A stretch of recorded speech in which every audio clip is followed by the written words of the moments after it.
الله كان توابا أستغفر الله إن الله كان توابا أستغفر الله إن الله كان توابا أستغفر الله إن الله كان توابا أستغفر الله إن الله كان توابا أستغفر الله إن الله كان توابا أستغفر الله إن الله كان توابا أستغفر الله إن الله كان توابا أستغفر الله إن الله بسم الله الرحمن الرحيم.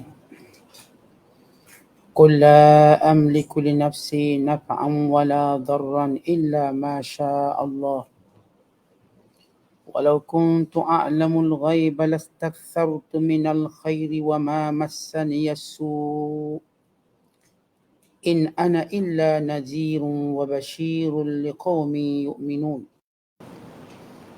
هو الذي خلقكم من نفس واحدة وجعل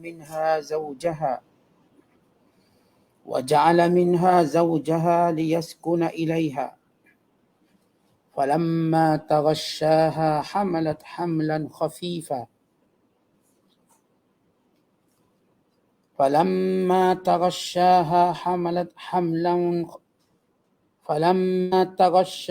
حملت حملا خفيفا فمرت به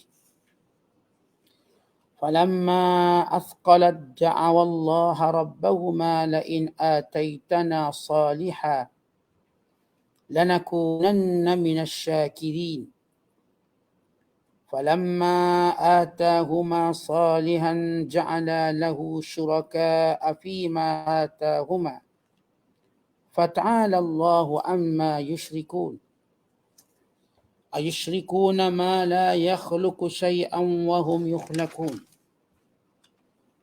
ولا يستطيعون لهم نصرا ولا أنفسهم ينصرون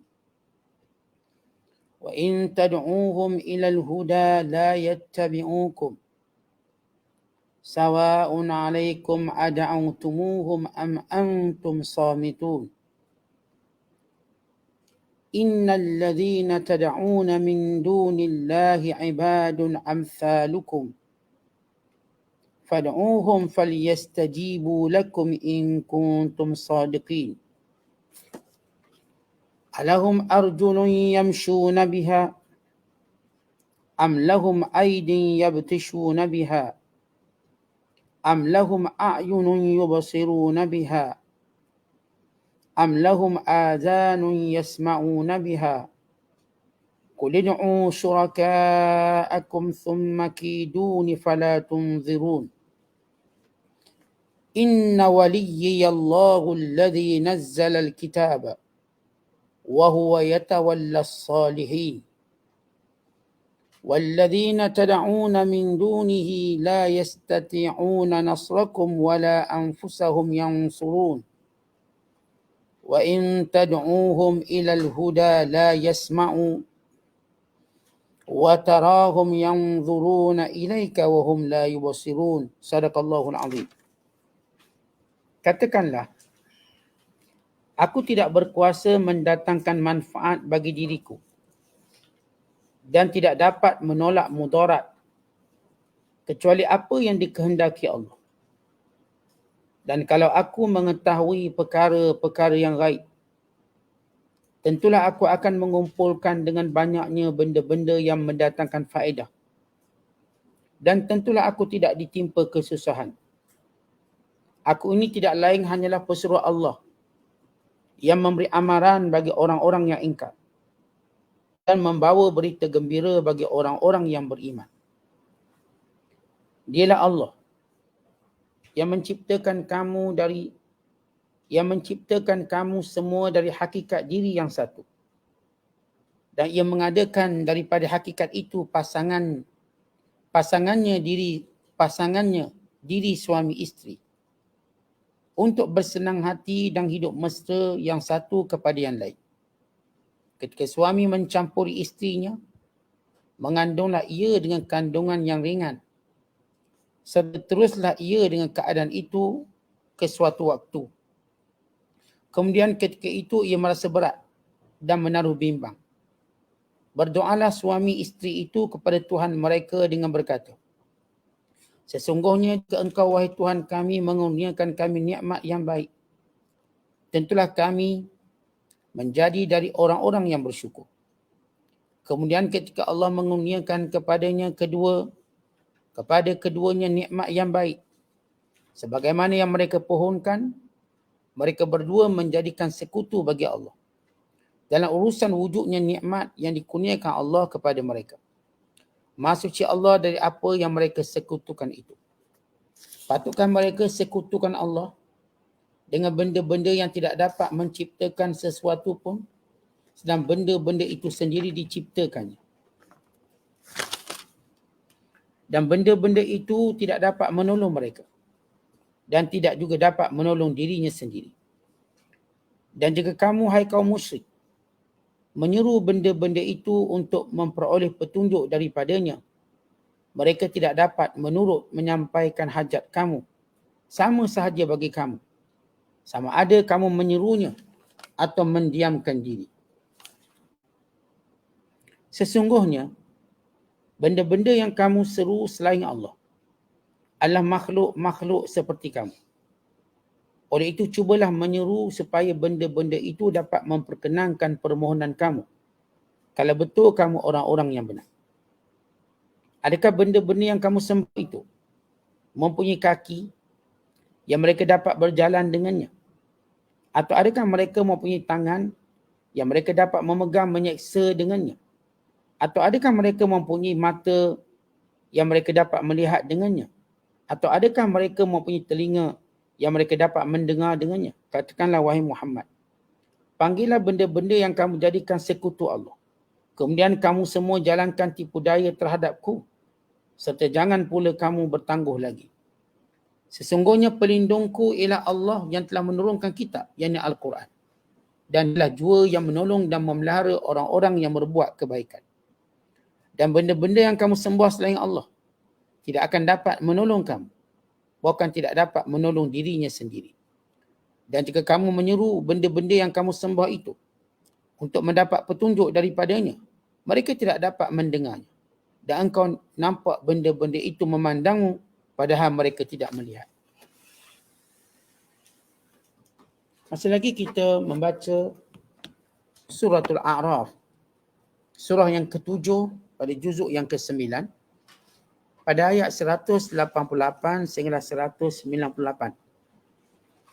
Ayat-ayat yang kita baca ini masih lagi berkait dengan perjalanan dakwah Nabi SAW yang berhadapan dengan pemuka-pemuka Quraisy, penyembah-penyembah berhala di kota Mekah khususnya, dan kepada setiap manusia yang mensyirikkan Allah secara umumnya.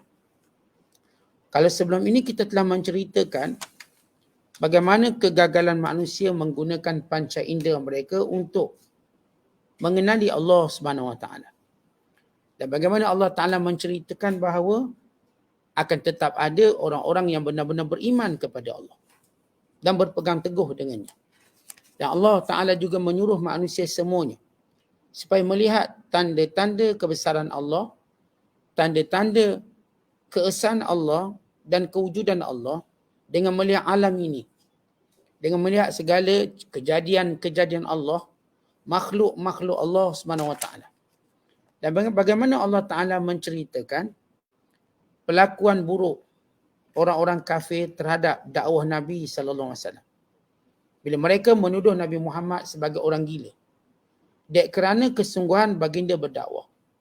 Bahkan mereka bertanya kepada Rasulullah tentang bila berlaku kiamat. Seolah-olah mereka ingin mencabar Rasulullah SAW dan ingin meremehkan tentang hari kiamat. Maka Allah Ta'ala memerintahkan Nabi sallallahu alaihi wasallam menjelaskan kepada mereka bahawa urusan kiamat itu ialah urusan Allah.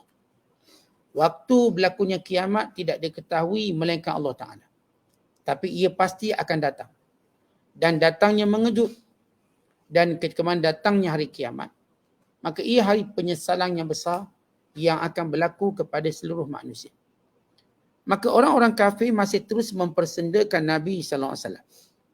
Di mana diriwayatkan penduduk Mekah berkata, "Wahai Muhammad, tidakkah Tuhan kamu boleh memberitahu kepada kamu tentang harga barang di pasaran?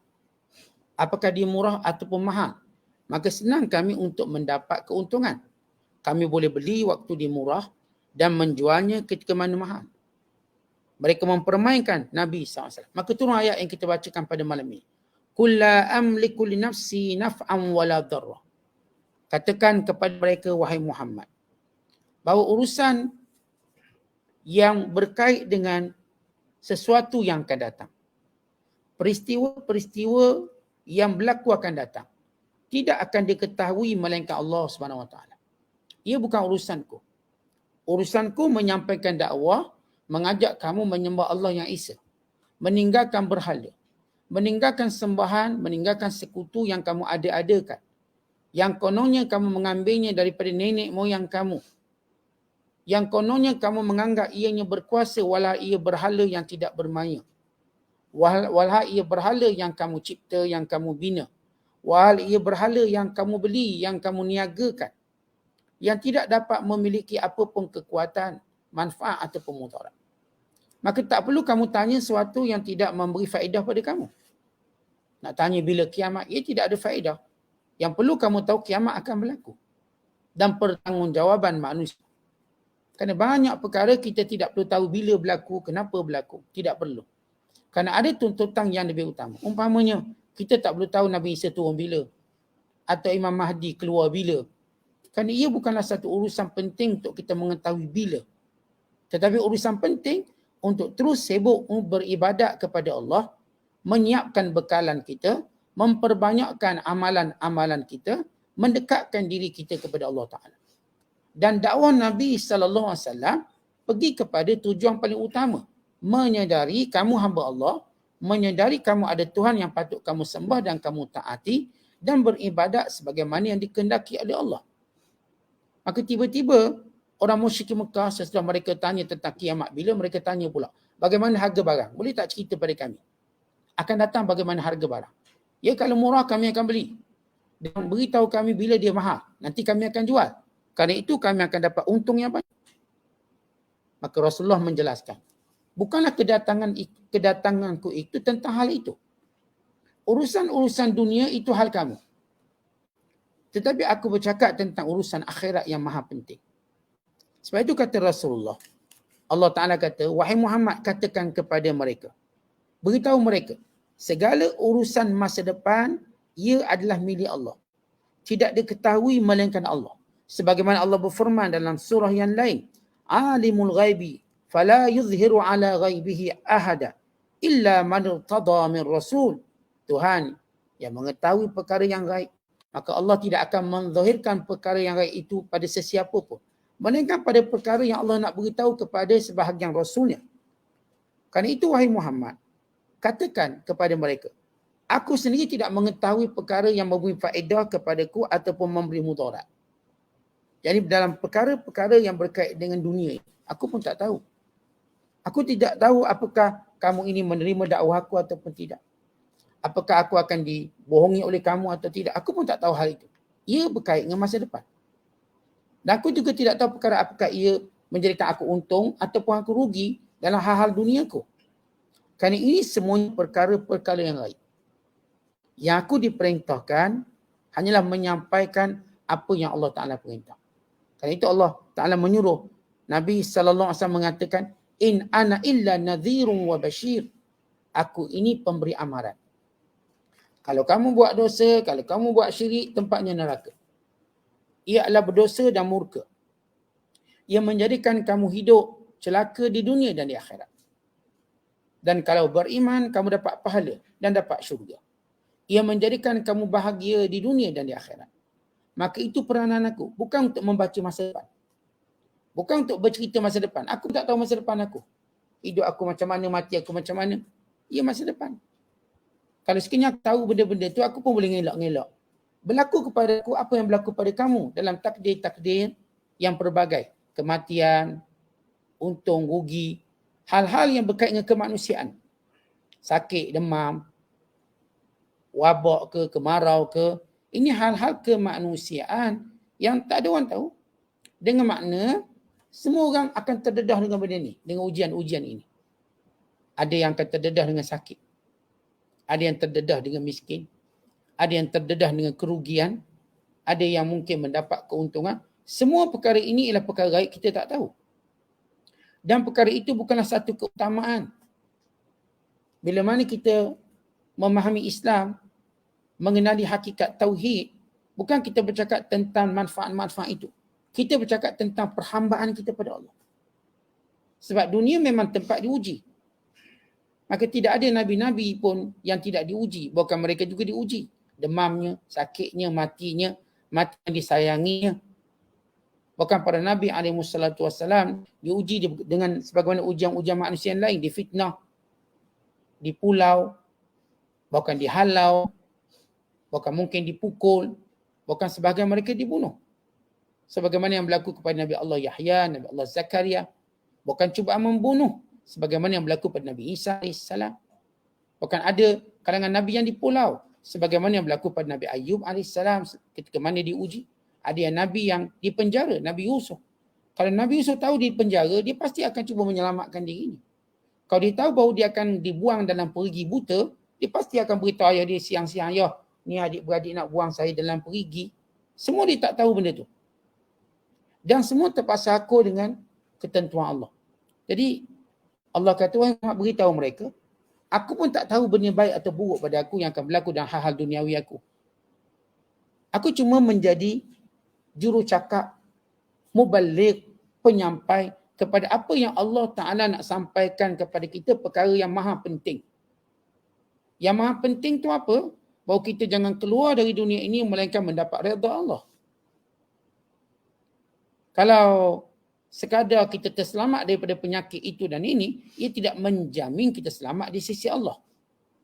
Kerana hal-hal duniawi ini bukan menjadi ukuran di sisi Allah, tetapi hal ukhrawi. Kerana itu Nabi-Nabi tidak bercakap hal-hal duniawi. Perkara duniawi itu kata Rasulullah, antum a'lamu bi umuri dunyakum. Kamu lebih tahu urusan dunia kamu.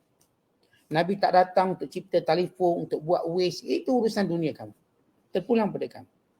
Nabi tak datang nak ajar buat bangunan 8 tingkat, 10 tingkat. Nabi tak datang untuk ajar kita cara cocok tanam, biar kita dapat kahwinkan pokok tu, pokok ni sehingga jadi buah-buah yang hebat. Itu urusan kamu. Keperluan kamu di dunia. Aku cakap pada perkara yang kamu tak boleh fikir dengan akal kamu. Yang hanya diketahui melalui wahyu. Itu hal-hal ketaatan kepada Allah. Maka di sini Rasulullah SAW diminta oleh Allah menyampaikan kepada musyrikin Mekah supaya mereka tahu apa dia maudhu', apa dia konteks dakwah Rasulullah. Dakwah Nabi bukan meramal dunia. Dakwah Nabi mengajak manusia kepada fitrah.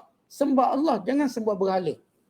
Bukan Nabi datang untuk ramal dunia jadi benda tu, jadi benda. Bukan itu. Nabi bercakap tentang perkara yang perlu disedari, yang diinsafi oleh kita semua. Kita nak kaya, kita nak jadi itu dan itu pulang pada kita. Itu urusan dunia kita. Kita nak kahwin ke, kita nak bujang, itu urusan kita. Tetapi dalam hal-hal yang berkait dengan hukum hakam. Dan perkara yang berkait dengan dosa, apatah lagi yang menyebabkan syirik, maka ini menjadi perjuangan para Nabi dan para Rasul sebagaimana firman Allah Ta'ala, وَلَقَدْ بَعَثْنَا فِي كُلِّ أُمَّةٍ رَسُولًا أَنِ اعْبُدُوا اللَّهَ وَاجْتَنِبُوا الطَّاغُوتَ. Sesungguhnya kami bangkitkan, kami utuskan setiap umat itu seorang Rasul yang mengajak manusia sembah Allah dan menjauhi taghut, ini menjauhi sekutu-sekutu, syirik kepada Allah Ta'ala. Kemudian Allah berfirman, huwallazi, dan dialah Allah yang menjadikan manusia asalnya daripada jiwa yang satu. Dalam ayat seterusnya, itu ayat 189, Allah Ta'ala nak beritahu kembali tentang awal penciptaan kita. Awal penciptaan manusia. supaya mereka mengetahui tauhid itu tercatat pada awal kejadian manusia. Manusia yang pertama itu manusia yang mengenali Allah. Sebelum berlaku penyelewengan akidah, pensyirikan kepada Allah Subhanahu Wa Taala. Dengan peranan syaitan yang mewaswaskan, hawa nafsu yang menurut dan mengikutinya. Kata Allah, di antara nikmat Allah dialah yang menjadikan kamu semua berasal daripada satu jiwa. Yakni Adam AS. Kemudian daripada Adam dijadikan isterinya, yakni Hawa. Untuk ia bahagia mendapat kasih sayang sesama mereka. Artinya Allah jadikan antara kejadian manusia, lelaki dan perempuan itu yang akan mewujudkan satu bentuk ketenangan, kasih sayang. Yang kita sebut juga perkataan cinta. Cinta tak mungkin berlaku lelaki sama lelaki, melainkan songsam. Cinta datang antara berlainan jantina, ini lelaki dan perempuan. Maka datanglah perkataan sukun. Sukun rasa tenang, rasa seronok, rasa gembira. Falamma, kemudian Allah menceritakan bagaimana berkembang biak keturunan manusia ini. Apabila mereka ini bersama, bila pasangan ini bersenang-senang, kata antara syah bersama, melakukan hubungan suami isteri, mencampurinya, ini perkataan antara syah atau dengan sebut berjima, bersetubuh, hamalat, maka mengandunglah dia. Dia Allah Ta'ala tunjuk bagaimana manusia berkembang. Dia berkembang dengan sebab proses persetubuhan, jima. Kemudian daripada sana, maka lahirlah ataupun perempuan ini mengandung dengan kandungan yang ringan. Hamlan khafifah. Mula-mula mengandung tu ringan dia. Tak rasa apa. Sebulan, 2 bulan. Famarrat bihi. Maka berlarutan waktu dan tempohnya. Falamma athqalat. Dan bila mana perut itu memberat. Jadi sampai waktu kelahirannya, maka dia menimbulkan kebimbangan pada suami dan isteri. Memang menjadi kebiasaan bila sampai tempoh waktu lahir kita berbimbang. Ni lahir anak cacat ke tak cacat, anak ni baik tak baik, sempurna tak sempurna, hidup ke mati. Maka ini menjadikan seorang berdoa. Si isteri berdoa, si suami berdoa, biar anak ni lahir dengan baik. Lahir dengan sihat, tak ada apa-apa masalah. Maka kata Allah, maka kedua suami isteri ini, bukan sekadar merujuk kepada Adam dan Hawa, merujuk kepada semua bernama bapa dan bernama ibu. Dalam kandungan, ketika mana mereka mengandung anak-anak, datang kebimbangan. Apakah anak ni lahir okey tak okey? Kadang-kadang mereka tolong, mereka war-warkan tolong doakan supaya selamat isi saya bersalin. Supaya selamat proses persalinan ini. Semua kita ada rasa bimbang, ketakutan, menjadikan kita benar-benar berdoa kepada Allah. Bahkan kita sentiasa mengatakan bahawa dan doa kalau kita dapat kebaikan ini, nescaya kita akan bersyukur. Allah berfirman, lain ataitana salihah, kalau diberikan kepada kami anak yang soleh, yakni anak yang baik, anak yang selamat, anak yang sejahtera tubuh badannya, fizikalnya, nikmat yang baik ini, lanakunanna minasyakirin, kami akan menjadi orang-orang yang bersyukur pada Allah. Tapi kata Allah, falamma atahuma salihah, ketika mana kami mengurniakan kepadanya nikmat anak yang baik. Perkataan salihah di sini, anak macam mereka mohonlah. Laki ke, perempuan ke, sihat tubuh badan, nampak lawa, nampak comel. Ini perkataan salihah. Sebab budak-budak bukan lahir terus soleh. Salihah di sini maknanya elok. Tiada cacat celanya. Seronoklah ibu, tenanglah ayah. Lalu kata Allah, ja'ala lahu syuraka. Tiba-tiba sebahagian mereka menjadikan anak itu sekutu kepada Allah. Dengan apa yang Allah berikan kepada mereka. Apa maksud ayat ini? Diceritakan oleh ulama tafsir tentang bagaimana berlakunya nikmat yang dikufuri. Ketika mana manusia ini menjadi tabiat dan perangai mereka, bila mana mereka berada dalam keadaan memerlukan, mereka berdoa pada Allah bukan pada berhala. Mereka minta dengan Tuhan yang sebenar. Fitrah mereka. Tiada gambaran berhala, melainkan gambaran Tuhan yang berkuasa. Tiba-tiba bila lahir daripada zuriat mereka, anak-anak, lalu sebahagian mereka mula menjadikan kalangan zuriat ini sebagai sekutu.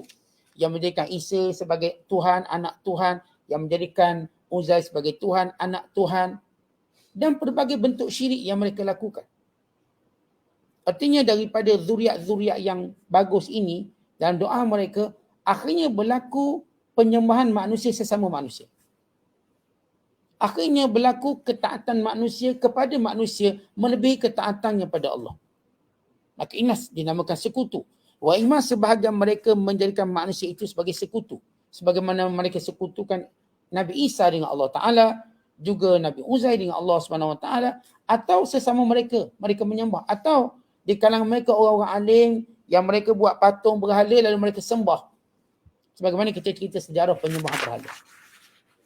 Yang asalnya orang-orang soleh ini hanyalah satu gambaran untuk mereka ingati, memperingati dan sebagai kenangan. Sebagaimana fitrah manusia sukakan kepada kenangan. Kita abadikan banyak benda untuk kenangan kita. Baik dalam gambar dan foto kita. Sebab itu bila ada Facebook, IG, kita seronok sebab dia boleh merakamkan kenangan kita. Dan manusia masih lagi cenderung membina berhala dan patung. Kenangan itu, kenangan ini mereka buat patung. Mereka buat berhala. Lama kelamaan mereka menyembahnya tanpa mereka sedari. Generasi demi generasi mula menyembahnya sehingga sampai hari ini. Maka Allah Ta'ala cerita. Ia bermula waktu manusia bila susah, bila berharap perlukan Allah, tapi bila mereka dapat, mereka kembali mensyirikkan Allah. Kemudian Allah berkata, ayusyrikuna, apakah mereka menutukan?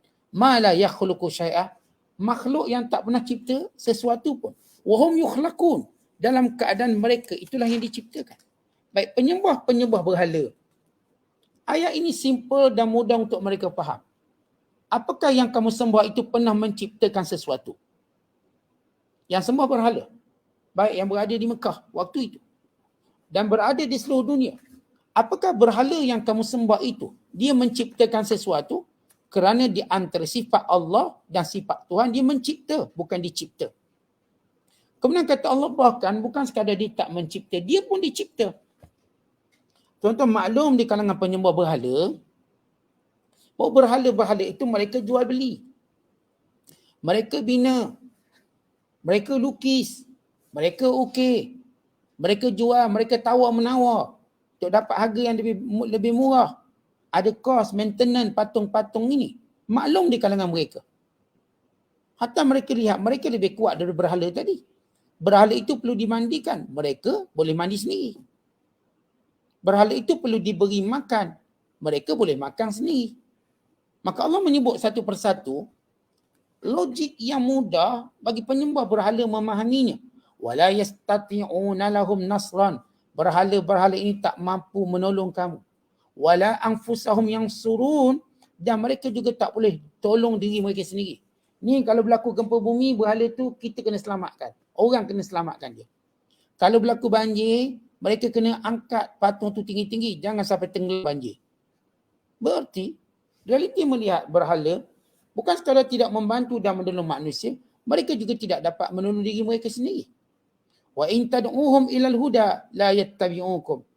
Tetapi jika kamu, wahai penyembah-penyembah berhala, menyeru berhala-berhala kamu kepada petunjuk, kepada kebaikan, kepada perkara-perkara yang memberi hajat kamu, la yattabi'ukum, mereka tidak akan memenuhinya. Sawa'un alaikum, sama je. Kamu mohon, kamu tak mohon, wa antum samitun, maka dia tidak akan memperkenankan apa-apa. Innal ladzina tad'una min dunillah, sesungguhnya orang yang memohon, berdoa, menyembah selain daripada Allah, ia cuma hamba macam kamu juga. Ibadun amsalukum. Hamba Allah yang menyembah sesama manusia, yang mempertuhankan sesama manusia. Kerana sejarah menunjukkan golongan yang mempertuhankan sesama manusia terus wujud sampai hari kiamat. Sebab itu nanti Dajjal turun, dia juga mengaku Tuhan. Dan Dajjal bukan yang pertama mengaku Tuhan. Yang pertama mengaku Tuhan dan sejarah yang disebut oleh Allah dalam Quran ialah Fir'aun.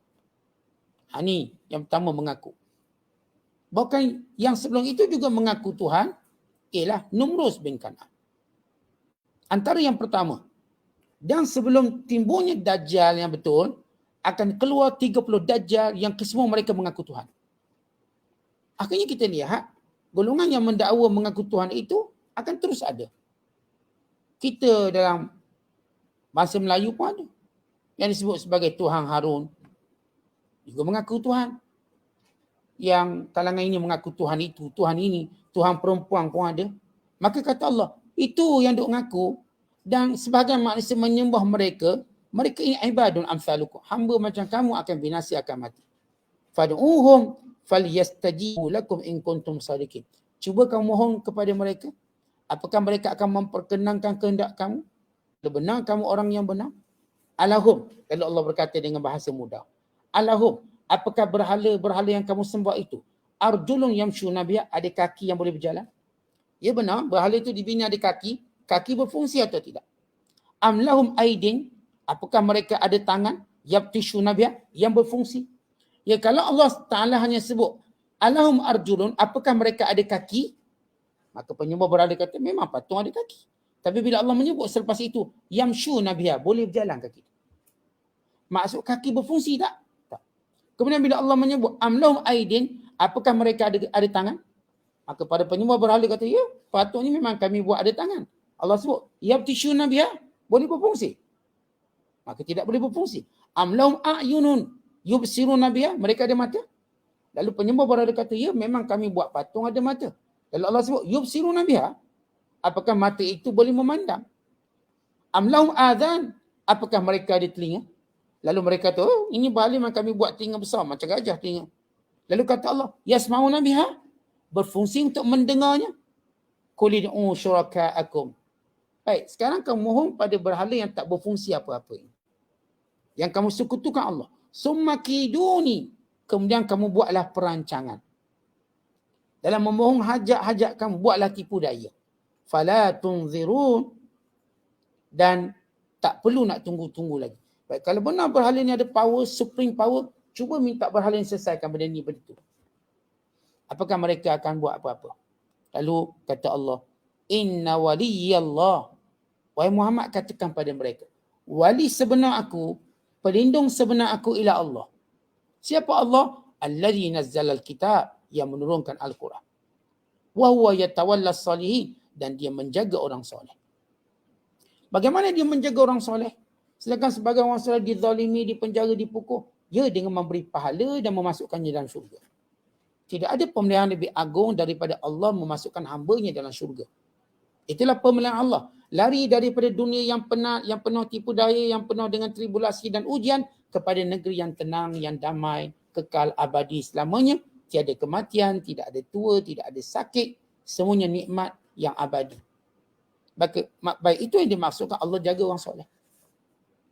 Ada pun berhala, apa yang mereka buat? Waktu hidup tak buat apa-apa, bila mati pun kamu tak dapat apa-apa. Berhala buat apa bila kamu mati? Tak buat apa-apa. Dia janji apa pada kamu? Dia tak janji apa-apa.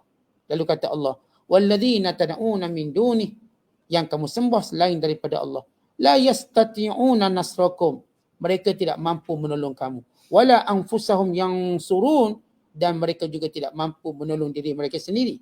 Allah Ta'ala ulang kembali. Sebagaimana ayat 192. Sama dengan ayat 197. Tetapi dalam ayat 197 ini Allah mendetailkan lagi. Yang kamu seru selain Allah, dia tidak dapat membantu kamu, dan mereka juga tidak dapat membantu diri mereka sendiri. Akhirnya berhala dipecahkan, dipatahkan, berhala ni runtuh. Siapa tolong? Berhala tu tak boleh buat apa-apa. Berhala tu kena panah peti, lalu terbakar. Mereka pun tak boleh buat apa-apa. Apa yang mereka boleh buat? Kalau mereka tak boleh buat apa-apa untuk diri mereka, bagaimana mereka mampu menolong kamu? Kemudian kata Allah pada ayat terakhir pada malam ini yang kita baca, wa in tad'uhum ilal huda la yasma'u. Kalau kamu menyeru patung-patung kamu itu kepada apa yang kamu inginkan kebaikan daripadanya, la yasma'u, mereka sebenarnya tak dengar pun. Wa tarahum, kamu memang tengok berhala ini, yang zuruna ilaik, macam tengok kamu, wa hum la yubsirun, tapi tak tengok. Memanglah tuan-tuan dibuat patung mata bulat besar, kita tengok patung macam patung tu tengok kita. Kata Allah, kamu lihat patung-patung itu macam melihat kamu, tapi mereka tak melihat apa-apa. Bagaimana nak melihat dengan mata batu macam tu? Kita lihat Allah Ta'ala menelanjangkan segala sifat berhala yang akal paling mudah, level paling rendah dapat faham. Berhala ini apakah dia menciptakan, sedangkan dia diciptakan. Berhala ini apakah boleh menolong kamu, sedangkan dia tak boleh tolong diri sendiri. Berhala ini apakah dia ada tangan, ada kaki, ada mata, ada telinga untuk dia berfungsi, tak berfungsi apa-apa. Berhala ini tidak memberi apa-apa perlindungan kepada kamu. Berhala ini, bila kamu minta, dia tak dengar. Walaupun kamu nampak dia macam pandang dan tengok kamu, sebenarnya dia tidak melihat. Tuan-tuan, dengan segala kecacatan sembahan lain pada Allah, maka apa jawapan para penyembah berhala? Kalau tidak, kerana mereka berkata, ini nenek moyang kami punya. Jawapan yang bukan jawapan, tapi menandakan kedegilan keras kepala mereka. Kalau sebegini terang hujahnya, bagi penyembah-penyembah berhala bagi meninggalkan berhala, namun mereka masih engkar dan masih terus membela kebatilan ini, maka tahulah bahawa mereka ini sudah memilih kekufuran. Sedangkan mereka ada jalan keluar untuk keluar daripada kekufuran ini. Wallahu a'lam bishawab. Assalamualaikum warahmatullahi wabarakatuh.